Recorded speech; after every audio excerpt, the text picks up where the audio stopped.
Hello, everybody. Guys, we live with Kevin from. Kevin, can you hear me?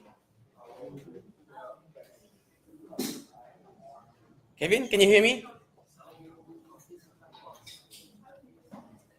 Hello, hello. Can you hear me?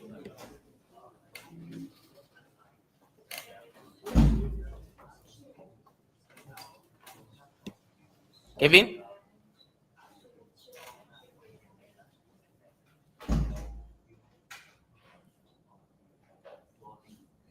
Kevin, hey, can you hear me?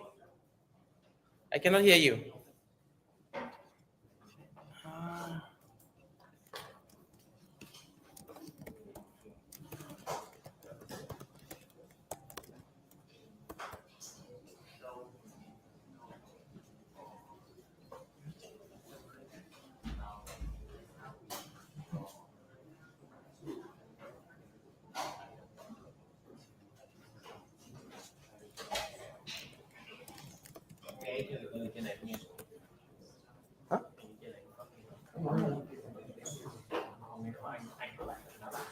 Can you say something? We cannot hear you. There's no voice over here.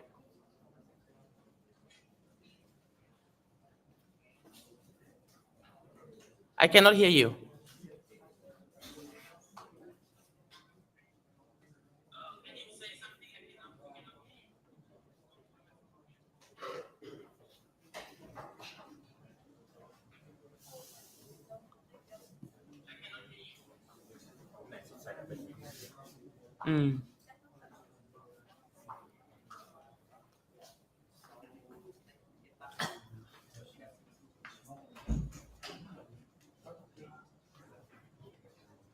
Can you maybe log out? Can you maybe log out and join again?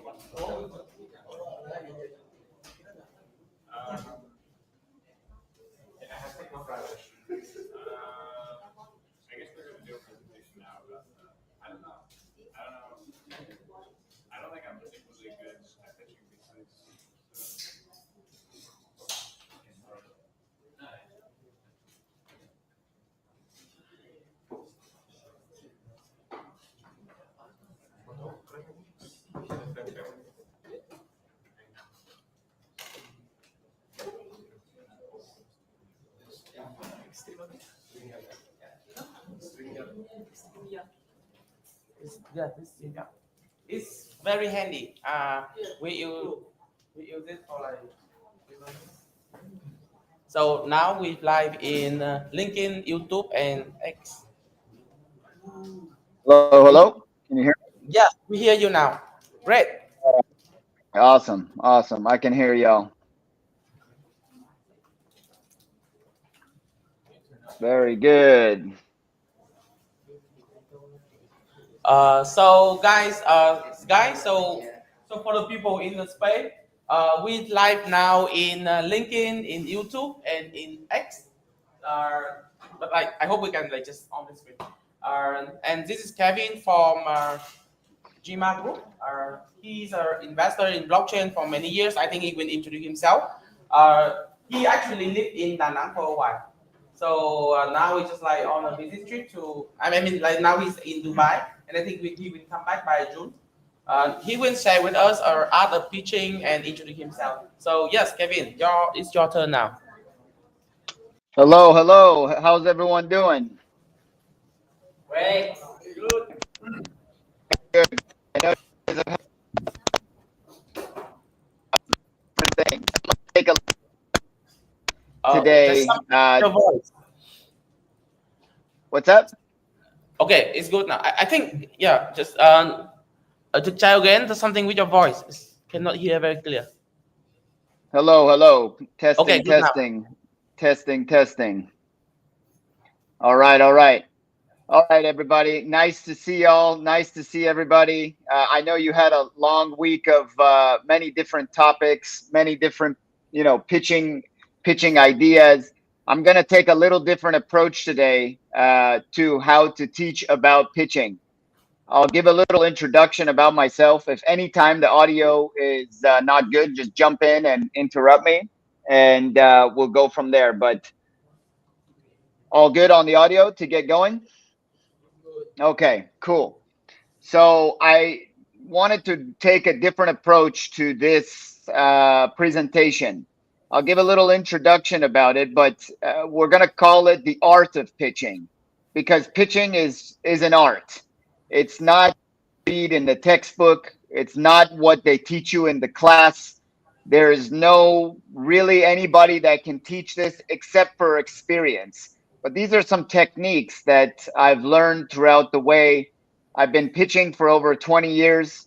My first pitch, like many of us, probably began when we were kids, trying to teach our parents or the school teacher what their next big idea was, or let them do something. And pitching is truly an art. There's a couple books that I recommend everybody get. There's a couple books that you should definitely study, and we'll go through those. And those books changed the way I started to pitch in my life. And so we're going to go through the art of pitching. I wanted to start just quickly, who the hell am I? What are we doing here? And maybe why I chose this picture. All good, Hugh? Yes, all good, all good. Okay, great. So my name is Kevin Sultani. I'm born and raised in Los Angeles, California. My family's from Iran, and like many of us, we have a crazy story. But beyond that, I started out after college in 2010, 11, when the financial crisis of America, but the whole world, was being affected. I was a Wall Street trader. I was a trader on Wall Street. I was working as a short trader on the commodities market. What the heck does that have to do with crypto and blockchain? One day, one of my friends said, "Let's go to Amsterdam." We had a business together, so we go to Amsterdam, and I rent random Airbnbs. Actually, Airbnb did not exist back then. And why the title says Wall Street Trader turned degen is because in that day in Amsterdam, the guy who I was renting the apartment from, he teaches me about Bitcoin in 2011. In 2011, early 2012, I began researching and developing R&D on Bitcoin. And I started crypto mining, Bitcoin mining specifically, in 2012. And we started a company in 2013 with my best friend. And we sold that company in 2015. So we've been in cryptocurrency. We've been in the Bitcoin game since 2011. And we've been investing in different blockchains and cryptocurrency since 2012 and 13. And a quick bio is that I also work in the gaming and esports industry. I've sold 4 of my companies before, and I've IPO'd 2 of them. One of them was on the London Stock Exchange, and one of them was on the Canadian Stock Exchange. So when you talk about raising money, when you talk about talking with VCs, hedge funds, angel investors, bootstrapping, everything, you really need to master the art of pitching. So this guy, in my picture, I chose this picture because it means a lot to me, and he's actually a very interesting person. This guy, this old gentleman in the picture with me, is Mr. Nolan Bushnell. Nolan is the founder, creator of Atari, the godfather of gaming. He created the Atari system. He created the first 26 Pong games. If anybody remember, probably you guys are way too young to even know what Atari is. But you can remember the godfather of gaming. You can Google him later and you will see who he is. But what Nolan taught me is that he taught me the art of gamification, the art of tokenization. So I'll get into that a little bit later. But he was my co-founder in my gaming business. Now, how the heck could I get a old godfather of gaming, the king of technology? This guy right here, Nolan Bushnell, he gave Steve Jobs, yes, Steve Jobs, Apple, Steve Jobs, his first job. Steve Jobs only had one job before he started Apple, and that was to work for Nolan Bushnell at Atari. You can look that up. And so one day I'm in Los Angeles and, I come across Nolan. And through a connection, he said, you should go meet Nolan. And with one conversation, I got Nolan to join me as co founder and lead investor in our gaming company. After 6 months, we IPO'd that company and on the London Stock Exchange. Semper Fortis Esports was a gaming and esports company. It was the second ever listed company on the London Stock Exchange during COVID. Now, during COVID, how the heck was I supposed to raise money? How was I supposed to bootstrap or create VC buzz? So, first, I locked Nolan. Second, I locked the investors.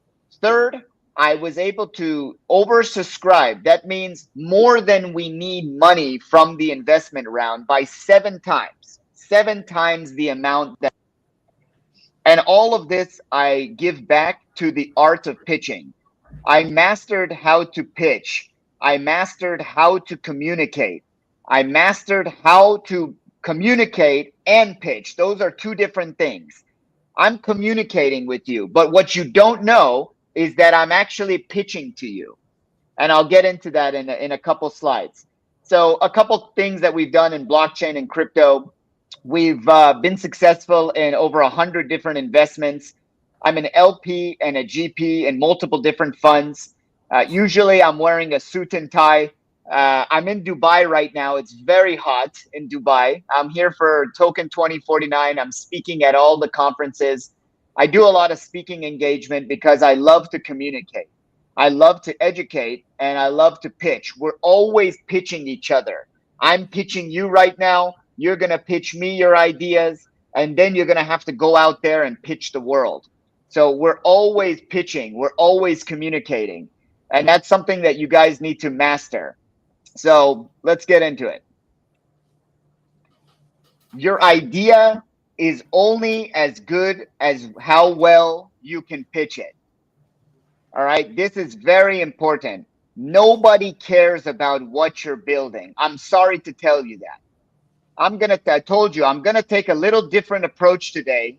You're not going to hear a lot of the things that I'm saying from a lot of people because they might be conventional. They might be unpopular. But guess what? That's just the fact. The fact is that nobody cares about what you're actually doing.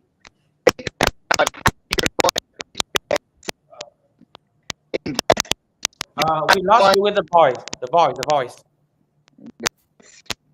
The voice gone. It's Mac, again. hello? Testing, testing. Okay. Yeah, I didn't do anything. The investors out there, I don't care if they're from Vietnam, from Dubai, from America. The investors only look for one thing. They want their return on money. How can I get my money back? Angel investors, your mom, your dad, your friends, your group of, close relatives, this is bootstrapping. Your first investors, they may to support you and they don't care about the return. But 99.9% of investors want to know how I'm going to get my money back.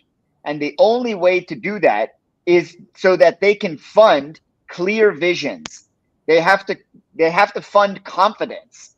Do they have the confidence in you, the team, to build what you're saying? You can say anything you want, but if you do not give them, if you Voice again. Voice again. I think maybe something to do with the earpod. Can you just like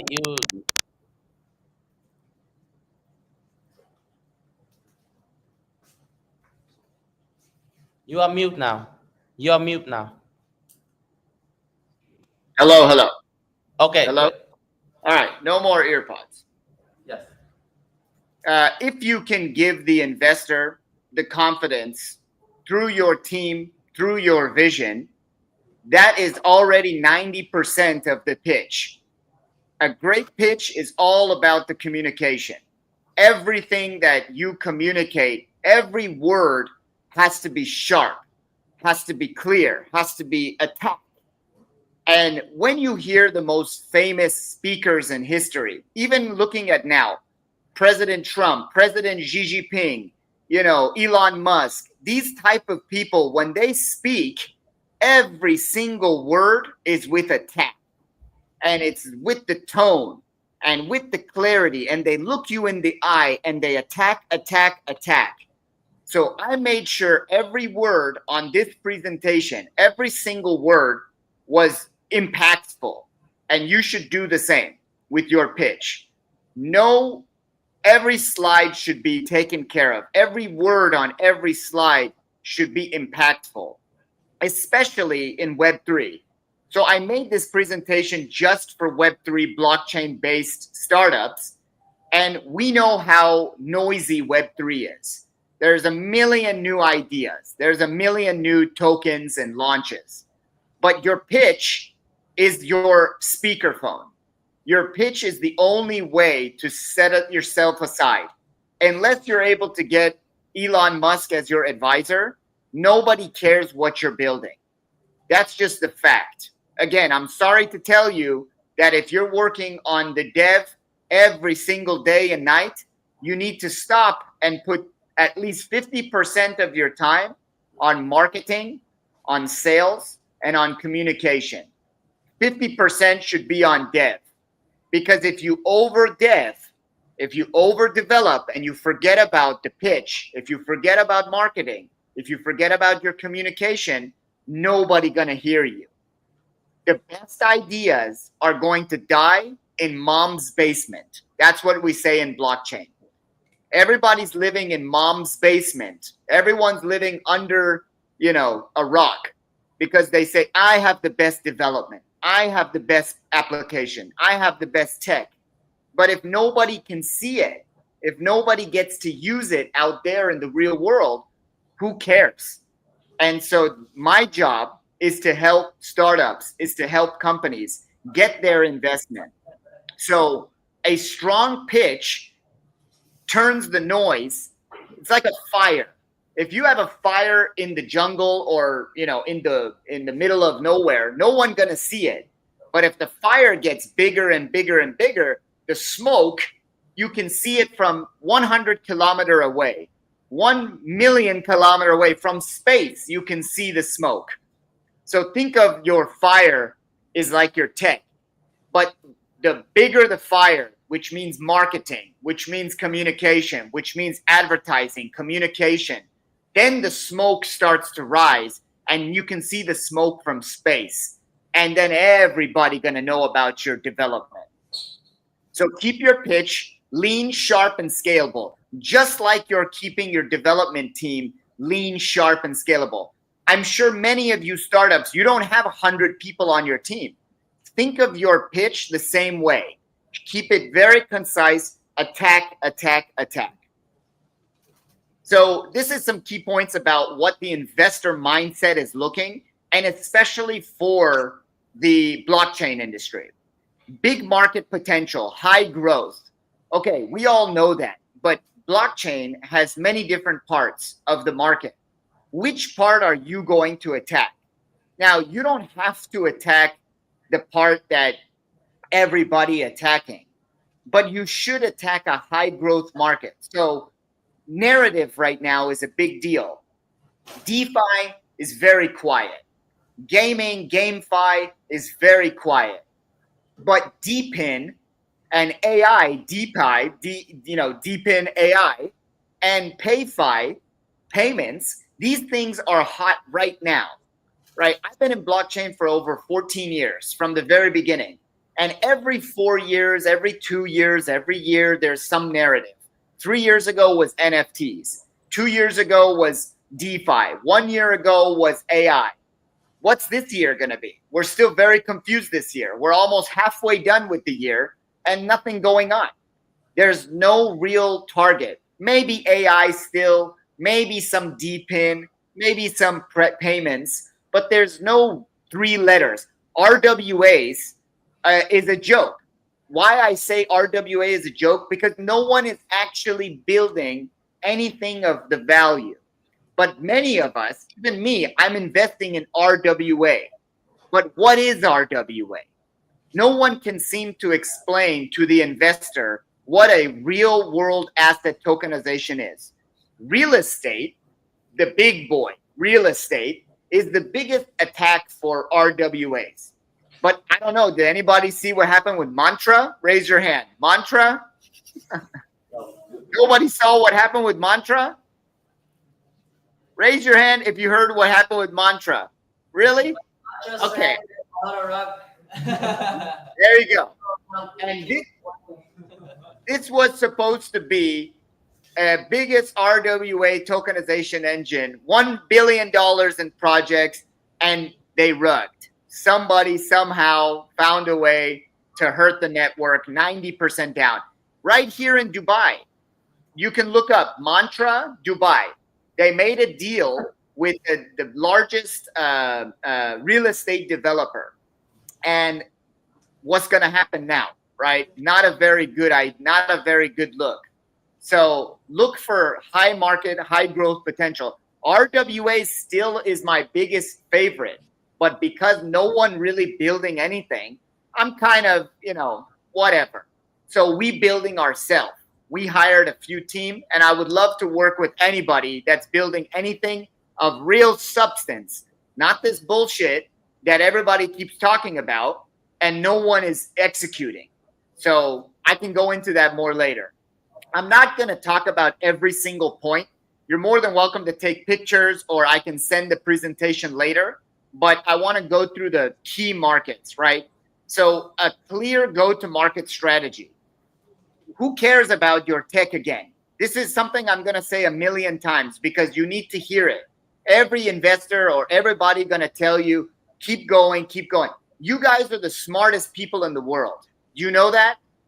You maybe not know that, but I'm here to tell you, all of you in this room, you guys are some of the smartest people in the world.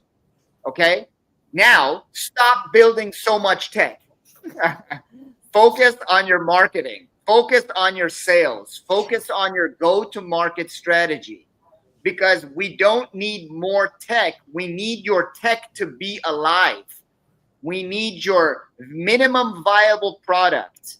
We need your MVPs to get out there in the world and show what they can do. Enough with the product, over product. We should add more product. We should add more layers. We should add this, that, this. Get out there and prove that your tech can work. Show that you can get the customer. And if one customer becomes 1 million customer, then your system doesn't crash. This is also very important. So the minimum viable product, go-to-market strategy is easier than you think. You just have to get out there and get your first revenue, your first customer.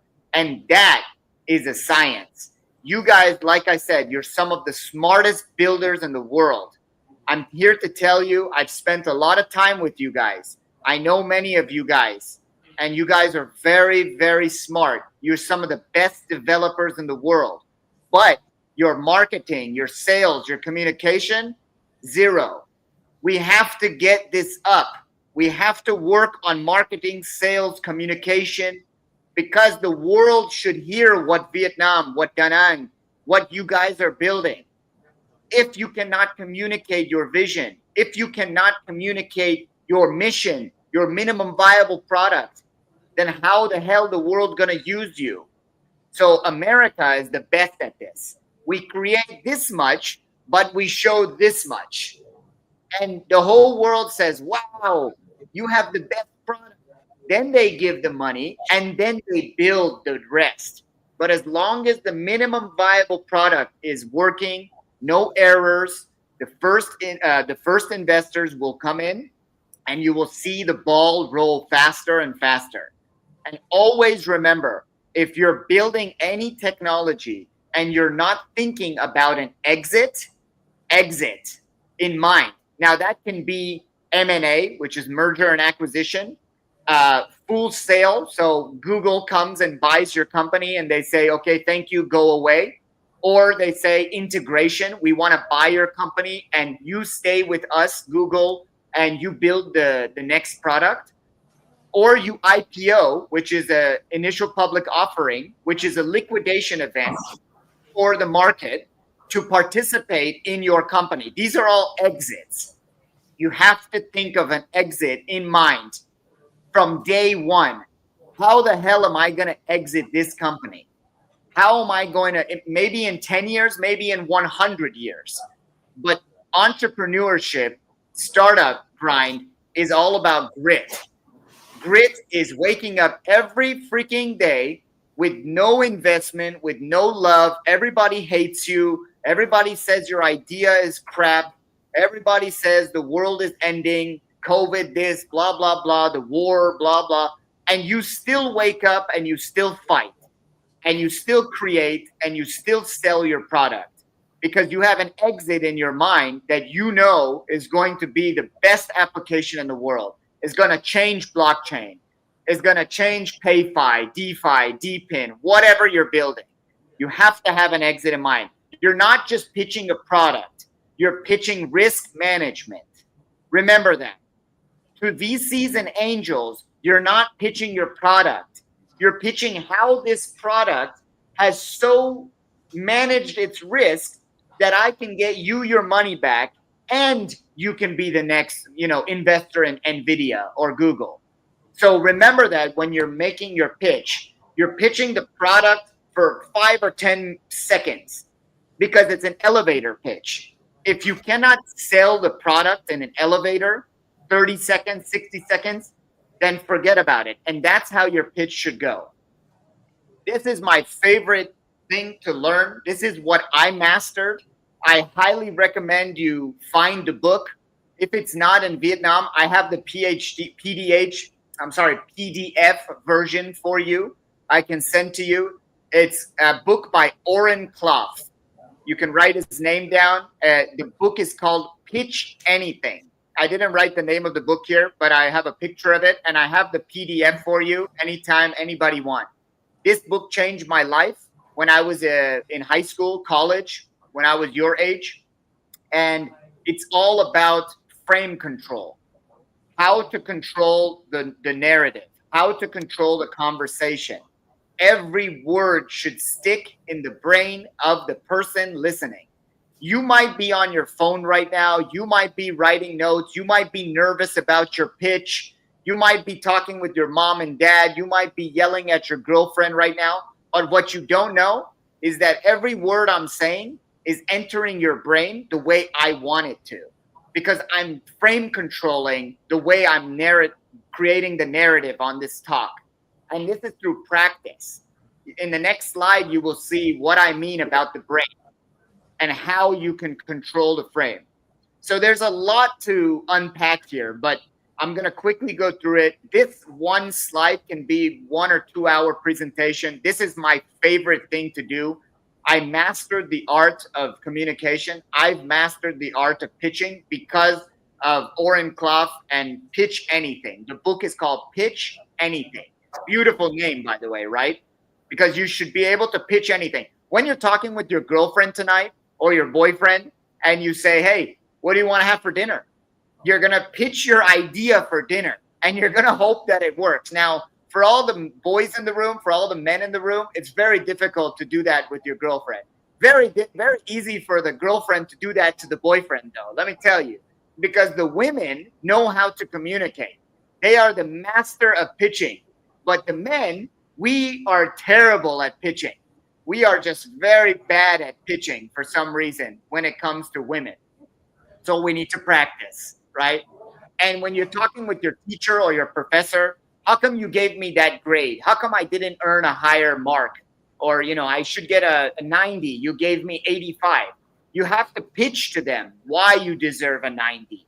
Or to your mother and father, hey, I want to go to this party tonight or whatever. you're always pitching somebody, and you need to control the frame.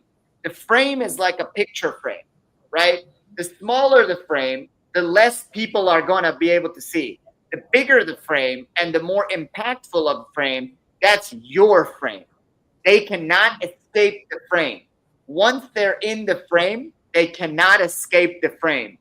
And when you learn that about communication, then you have them locked in. You have them locked in, and they cannot escape your frame. And that is beautiful when it comes to pitching your idea. So start with a bold insight. The first thing you say out of your mouth of a pitch, not, hi, my name is Kevin. I'm here to pitch you today about DeFi and the great, no, you lost it. It's already done, right? Start with something impactful. Start with something huge. Maybe start with a quote from someone way bigger than you. Talk about your moonshot moment, because that's what's going to grab the attention, but in the frame that you want. So if it's DeFi or if it's DPIN, you start with a big impactful statement, and you cannot get them to look left or right. They're going to look straight at you, and you have 30 seconds to do that, and that's about it. Then you have a status frame. Where are you? Usually when we go into a pitch, whether it's with angels, you're bootstrapping with mom and dad or your friends, or at the very high level with the VCs, you have to put a suit and tie and you have to talk with them. You're going to put yourself at the bottom. This is a human animal instinct. Animal says, oh my gosh, I see someone bigger than me. They're a billionaire. I'm just a young student. Oh my God, oh my God, oh my God. And then you already lost the status frame. You have to believe that you are the prize. You are the prize, not the beggar. Okay? You are not there to beg for money. Please give me investment. I need to grow, please. This is 99.9% of pitching, right? You have to put yourself so high that they believe that you are worth the prize. When Mark Zuckerberg, at 18 years old, was going for an investment, you think that he thought he was a begging? No, he thought he was changing the world. So when he gave a pitch, everybody said, oh my God, who the hell is this kid? He's going to change the world. Yeah, whatever, bullshit. But the one that believed him, Peter Thiel, gave him his first investment, was the most successful investor in Silicon Valley history, just off of a $100,000 investment, the first check, and many more checks after that from Founders Fund, because the status frame for Mark Zuckerberg was so high. He believed that he was going to change the world, and if you don't invest in this, you're stupid. Now, I'm not talking about be arrogant. Do not be arrogant, but put yourself as the high prize. You are worth their time. You are worth the value, and your project is worth everything, and they should listen to you. Not like an arrogant. Don't be an asshole. Be a very strong, confident startup founder, because you put all the work in already. You did all the hard work. Now it's time to prove it. So keep yourself high. And the time frame. This is probably the most important. If you don't control the pace, if you don't control the flow, someone gonna jump in and say, okay, I heard enough. Let's get to the question and answer time. Or if you go too fast, you sound desperate. So we're going to build the best DeFi in the world. And the way we're going to change DeFi is because we have the best UX. And UX is really bad in DeFi, and we're going to change blockchain. It's like, whoa. Slow down. Right? You have to find a sweet spot of how to control the pace and the flow. You have to also show urgency. This is why pitches, if you can get it to under 10 minutes, it shows a boom. I did everything in under 10 minutes. Maximum, I always say 5 to 7 minutes. And boom, now what? And you finish with everything. You answer, boom, boom, boom. And at the question and answer, they don't know what to say because you did it on the dot, so timely, and you created urgency. So this is a limited time offer. That's pretty much your tone. Your tone is, you don't have much time, sir. You're going to miss this opportunity. You don't say that. You show it. You're going to miss this opportunity. So a blockchain founder's trap is to avoid the tech trap. My tech is the best. Look at our code. The code has security audits. Look at these big developers I brought. Look at my advisors from Google and NVIDIA. They check my code. The code is no error, blah, blah, blah. You're talking with investors. Investors don't know how to code.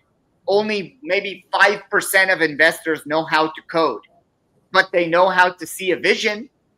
Just like Peter Thiel, he didn't know anything about code or anything, but he knew the vision of social media and how it's going to capture the whole world. So he invested in Mark Zuckerberg, and Mark Zuckerberg did not talk about the code. There's many videos online you can go find about the pitch of Mark Zuckerberg, Airbnb, the most famous pitches in the world. And they don't talk about the code. They talk about the market opportunity, the vision of how big this can get. So this is where we're talking about. We have 3 parts of the brain. This is all about pitching. You didn't know that the brain is so sensitive to pitching because it's naturally, we are animals. The most old part of our brain from millions of years ago, thousands and thousands of years ago, is the croc brain. It's the smallest part of the brain. Then the newest part of our brain, the biggest part with the most development, just recently in the last 20,000 years, maybe 100,000 years maximum, is the neocortex. This is the part of the brain that you think you are pitching to. The pitch where it says, we're going to change the world, and DeFi is the revolution, and my company has the best tech. No, that's the part of the brain you think you're pitching to. The midbrain is the brain that was developed in between the monkeys and us as humans. And something happened between that time where we were able to say, hey guys, hey monkeys, hey, the first humans. I think today we should go that side to go hunting. Because yesterday we went to the right and, Johnny got killed. The elephant came and they killed Johnny. So maybe we should go left today because I don't want to get killed. I want to eat food. So that's the midbrain that was developed. It's a little bit of critical thinking. But the croc brain, which is the oldest part of our brain, which is fight or flight, this is the part of the brain that we're actually pitching to. We're pitching to the investor's croc brain because it's fight or flight. They don't know about critical thinking in the moment of your pitch. They don't care about the neocortex, which is the how am I going to make the world this and that? How is it going to affect DeFi, blockchain, Vitalik, Ethereum, blah, blah. That's too much. The croc brain is all about fight or flight. Can I make money from this guy? Can I make money from this idea? Is this vision going to be the best in the world? Does this guy have a potential? Yes or no, fight or flight. And if you've been pitched to the croc brain, which is concise, which is with a tone, which is with passion, which is with attack, then you will get your answer and they won't flight, but they will fight with you. So avoid the tech jargon. Don't worry about the coding and the HTML and the Rust and the we connected the HTTP, blah, blah. You're going to lose them. You got to hit emotional triggers because that's what the croc brain was thousands, millions of years ago. It was all about emotions. We're kind of stupid, right? It was kind of stupid back then. We didn't have a big brain.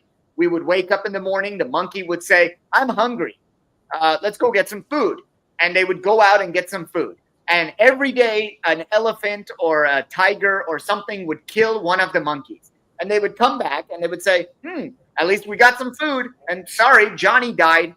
And the next day, they would go out and say, I'm hungry again. And they would go the same way every day. And every day, Johnny or Mary or Kevin or someone would get killed by a tiger. But someone would come back with food and they say, I guess I'm full now. And then we had the midbrain, which was, hey guys, I think we should go right. Too many of us have died. I think we should go left, not right, right, left, critical thinking. But when you're pitching to the croc brain. The croc brain is stupid. The croc brain is old. The croc brain doesn't know anything other than fight or flight. So remember that. Hit the emotional triggers. This is a very obvious thing. You guys have all learned it before, but these are the 7 must-haves in every deck. This is the winning formula for a deck. It should not be bigger than this. It should not be more than this. And maximum, because you maybe want to have a financial slide, an introduction slide, and maybe one other slide about whatever, a demo. This is just 7 maximum slides. And then with the 1 intro, the 1 financials, and 1 extra, that's the maximum 10 slides that I was talking about. Maximum 2 minutes per important section. So important sections are problem, solution. Market size is definitely important, but you don't need to spend as much time on there. So you could do 1 minute on market. Product, huge. Maybe you can get the product demo done in 30 seconds. Maybe it takes 10 seconds to do the product demo. That's great. Go to market strategy. You definitely want to spend some time. Business model or token model is very important. I think we all agree. And team and roadmap, again, you can do less, maybe 30 seconds, 1 minute, because unless you have a great team. If you have a young team, maybe you want to quickly get through it. But if you have a great team, maybe they had many successes in the past, then you want to spend some time there. So I'm going to quickly talk about problem and solution slide, because these are the way it all starts.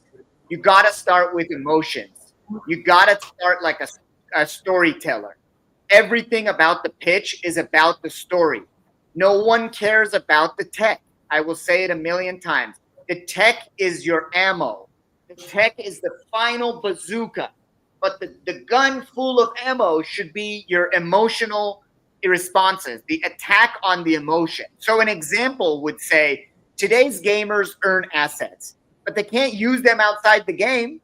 And now you have my attention. What do you mean? So an investor will sit there and say, gamers earn assets, but they can't use them outside the game. Why? I wonder why. Is this guy going to solve that? Is that the major problem? Man, gaming is a $290 billion industry. So if you can't use the assets, if these guys even do 1%, they can be a $1 billion company. That's how the investor going to think, right? They're going to go all the way. They're very fast. They're going to, if you give them an emotional thought, they're going to go all the way to A from Z, and they're going to think about, oh my gosh, if this guy can solve any one of those problems, he's going to be a $1 billion company, and I'm going to be a multimillionaire from my small investment. See, boom, you hit their pain, you hit the emotion, and you're going to hit their the final thought, which is, okay, I understand. Another one is like, millions of tokens sit idle in wallets, doing nothing for their holders.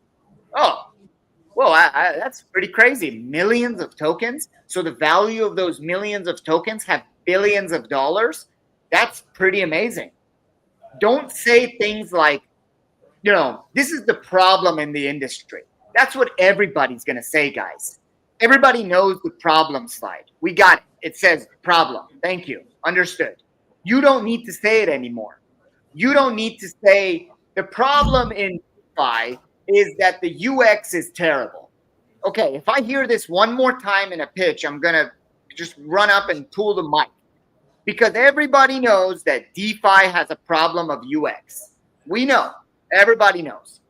But what you can say is the opportunity that DeFi is missing is that they are not amplifying the severity and the lack of work in the UX of the application.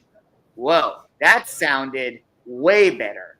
That sounded way more impactful.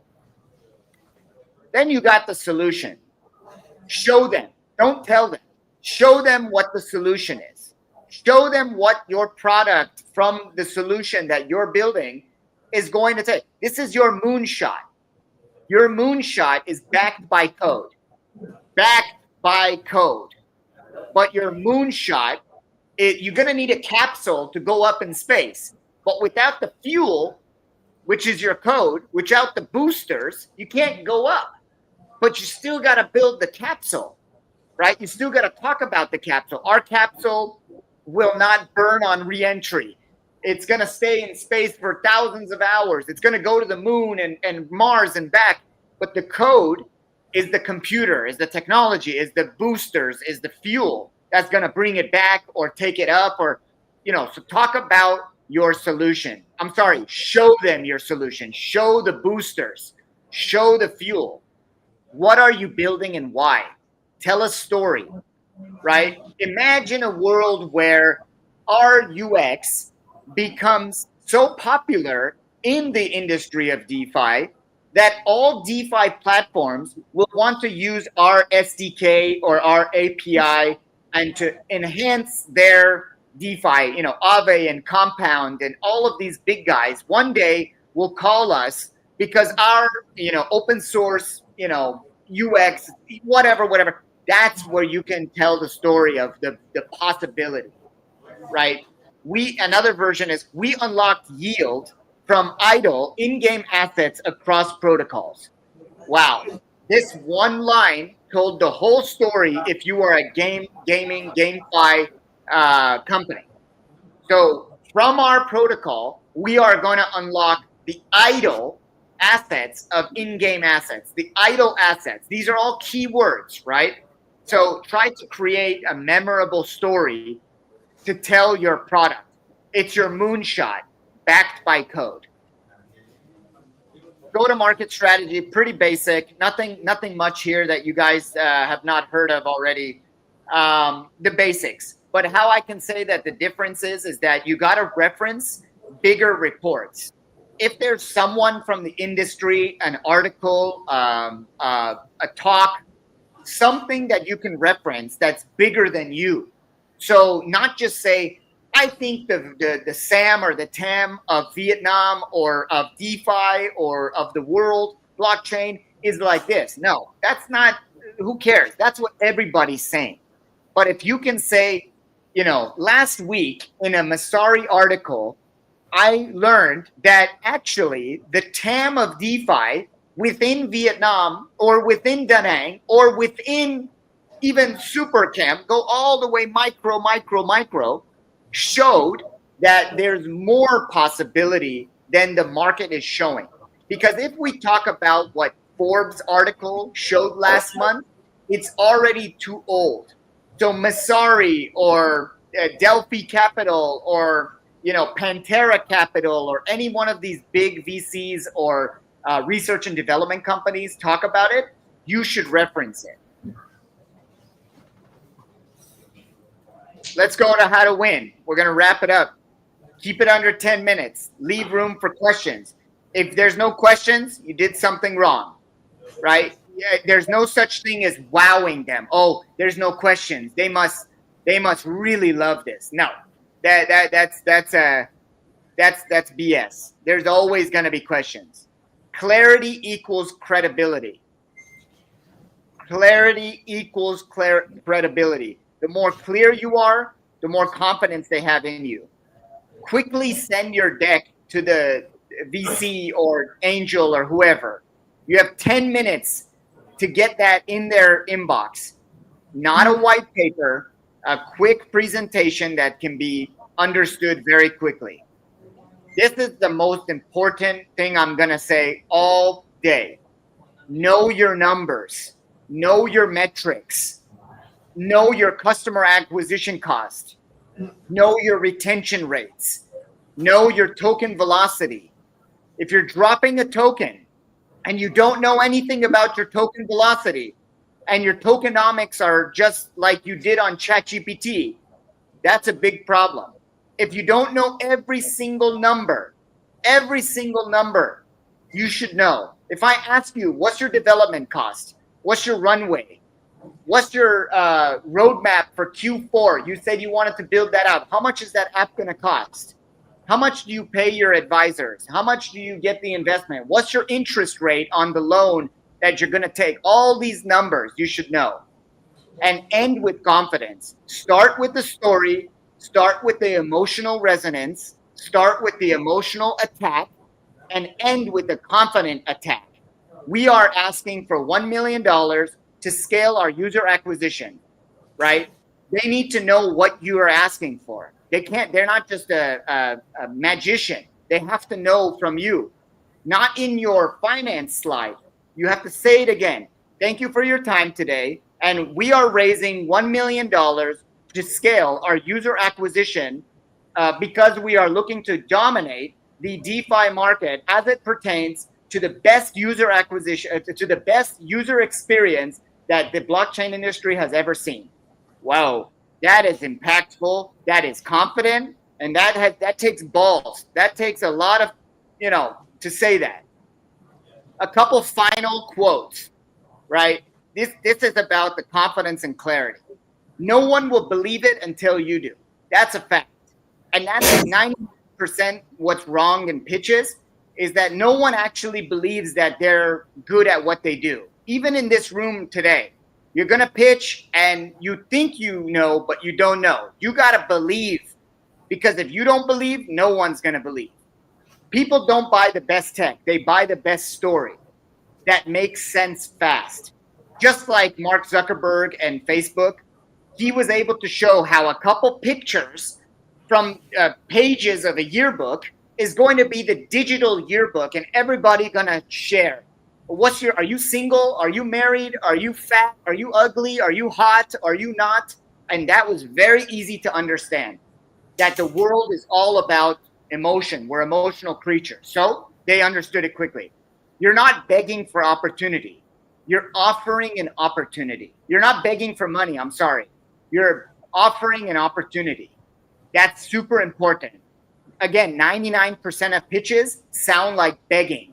I need your money, Mr. Investor, because I'm not going to. You have to act like you don't need the money. Even if today is your last day and tomorrow there's no more money, you're hungry, there's no food in the cabinet, your parents kick you out of the house, nobody believe in you, but you got to act like you don't need this money. They need the opportunity. Investors don't chase potential. They chase clarity, traction, and vision. I said this many times. Be able to sell your clarity, your traction, your vision.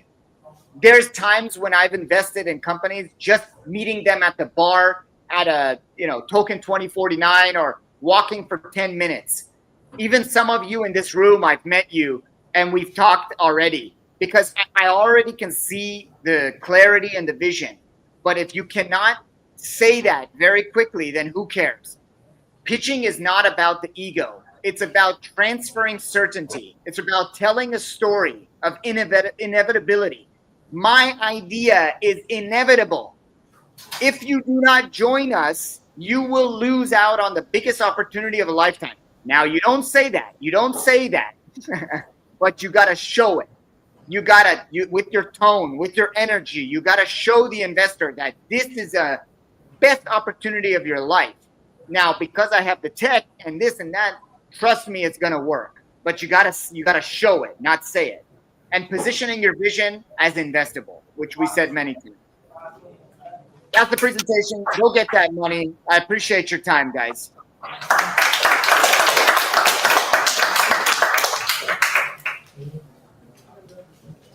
If you guys have any questions, please connect with me online. Twitter, Instagram, email me, whatever you need, and I'm here for you. Yeah, thank you, Kevin. I think I tell people that we are going to have Da Nang as the crypto capital of the whole Southeast Asia. They don't buy me, but I think they buy you. See, that's a good pitch. That's a good pitch. Hi, Kevin. Hey, brother. Yeah. So I'd like to ask, Can you come a little closer? So I got a question regarding how tailored you need to build the deck, or design the whole presentation towards the investor. Can you go Yes. deep into that? Yes. It was somewhere in here. Maybe you caught it. There it is. Know your investor. Match pitch to thesis. Tailor the pitch to each investor's thesis. Right. This is what you're talking about, right? Yes. Okay. So Right. look, every investor is created differently. If you're doing a pitch competition and there's multiple investors, obviously you got to do it more general, more generic. But if you're new, if you know you're going to send a pitch to Pantera Capital or A16Z in America, it's very easy to find what they want, especially A16Z. Go look at their tweets. Who owns the VC firm? Anderson Horowitz. So Mark Andreessen, right? Go look at Mark Andreessen's tweets. If in the last month all he's tweeting about is DeFi or AI or agents or robots, then you should tailor your whole pitch to what they want. And if you're going to go to Pantera Capital and they say, we're looking for DEXs, decentralized exchanges, and maybe they say an article, maybe it's on LinkedIn, maybe it's from 3 months ago, but they were talking about the future of 2035, 2040 is going to be tokenized and all assets in the world are going to be tokenized. Okay, maybe go heavy on the tokenization. Maybe do 2 slides on tokenomics, tokenization, because if they're talking about it, if they're tweeting about it, maybe you should talk about it more, right? So that's very important, to tailor your pitch to every new investor. There's so much information out there about the investors. Most of them, not all of them, most of them do speaking at the stages. They tweet online. The pitch deck, you can download the investors pitch deck and learn about the investments that they made before, not from 5 years ago, but from 5 weeks ago or 5 months ago. And they say, oh, why did they invest in 4 DeFi? Maybe they really like DeFi. I should talk more about the DeFi, So it's very easy once you do your research about how to match your pitch to their thesis. Okay. And so let's say I'm tailoring like a bunch of decks for like different investors, but then again there's gonna be like situation where you're gonna have feedbacks, you're gonna face rejection and all of that, and then like how do you balance those by being having conviction towards your idea, and then because there's like a thin line between having conviction and being stubborn, right? You've been on both sides. You've been the pitches and then the investors. Like what do you think like the perfect balance to not go to the wrong way with that?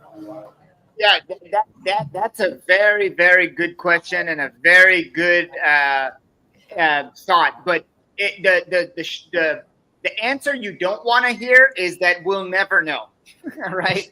Yeah. But the reality is that until you hear no, right? Until you hear no, that was bad, then you have to keep following up, right? Did you let's say you sent your favorite investor the best pitch deck. You said, oh my God, this is the best pitch deck we created. I know it's going to create a response. He's the investor or she is the investor I've been working on for many years. I know this is going to work. And then they just go cold. They don't answer. But did you follow up? And then maybe after another week or another month, did you follow up again? Because I'm the type of guy that will show up at your front door. I'm going to fly across the world. I'm going to knock on your door. I'm going to say, hey, do you hate me or do you love me or what's going on? Because I need an answer. And until I hear the answer, a no is a maybe. And a maybe can be turned into a yes. I don't believe anybody. You're not going to convince Kevin Soltani that a maybe is a no. If I hear maybe, it's a yes. I will turn it into a yes. But if they say no, okay, hey, do you mind offering some feedback on why it was a no? Maybe they say, you know what, it's just not a good fit for us right now. We would love to check up on in 6 months. Okay, great. Was at least it wasn't your pitch or this. But if they say, you know what, your tokenomics weren't done very well, then you know. But to answer your question from a personal perspective, because I've been there as well, to not be, narcissistic that our business is the best and our pitch is the best, go out there and pitch to random people. I'm talking people with like very little knowledge of anything and say, hey, could you just listen to my pitch? And this is why pitching is, you got to go to the metro, to the top of the Da Nang rooftop. You got to go to the river. You got to talk to your grandma. You got to pitch everybody and just say, hey, could you just give me advice on the pitch? Don't worry about the tech. You don't know anything about blockchain. Just did I do a good job talking and pitching? Then you will learn very quickly, is the communication right? Because like I believe, and Oren Clough and the most successful people in pitching, it's not about the actual tech. It's not about the idea. It's about the way you pitch it, the way we communicate. This is why the ugliest people have the hottest girlfriends. This is why the dumbest people get the best investments from the investors. This is why the stupidest people have the highest achievements as CEO of the best companies. Like, Trump is not the smartest guy in the world, but do you see the way he pitches? You see the way he communicates? This is what wins in our world. Unfortunately, I don't like it. I'm not happy about that, but that's just fact. So think about that when you're pitching. Pitch as many times as you can, cut the narcissism, cut the ego, and get to a point of mastering communication. Got that. Thank you, Kevin. Yeah. I think to add more value to this, I will add Kevin to the group chat with us. Can I do that, Kevin? Anytime, brother. Anytime. For you guys, anything. Okay. So this is also the alpha to anyone who listens to the stream and not in Da Nang. You know that Da Nang is the crypto capital of Southeast Asia. You have to come here. There's nothing else. Because Kevin will be back here by June. Kevin, thank you very much for showing us the art of pitching. And I think I want the owner founder in here have like 1 hour 30 minutes to rest before they go into the grind again. This morning I just do a calculation, like this team 3 times, this team 2 times, and in total they pitch 37 times. It's amazing. And anyone who sit here, you went through like 37 pitch, you see other people mistake, someone do good on this, sometimes bad on this stuff. On the other thing, you learn from other people. So be sure. So I mean, like, just one thing I want to say before let people go and take a rest. Show up, guys. Show up. We're in a world when everything is online, but when we can show up, spend some time with others like this, in real life like this, not like chatting. Like I text you something for next few days, you get back to me. I mean, there's no problem here. People just get busy. But when you can show up, be with people like this, it brings like a lot of value, and we can connect and we can learn.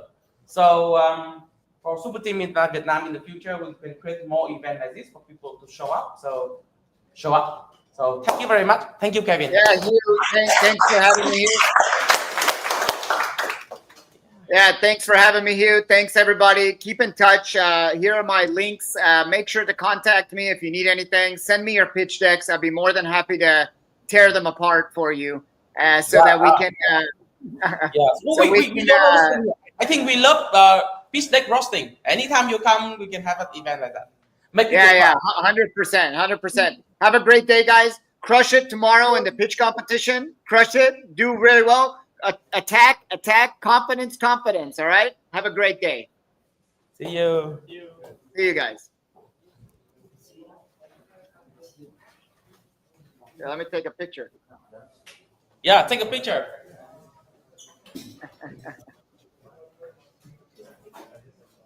Nice. Love you guys. Crush it. Have a great day. All right. Have a great day, Hugh. Bye. Thank you very much. See you, brother. See you.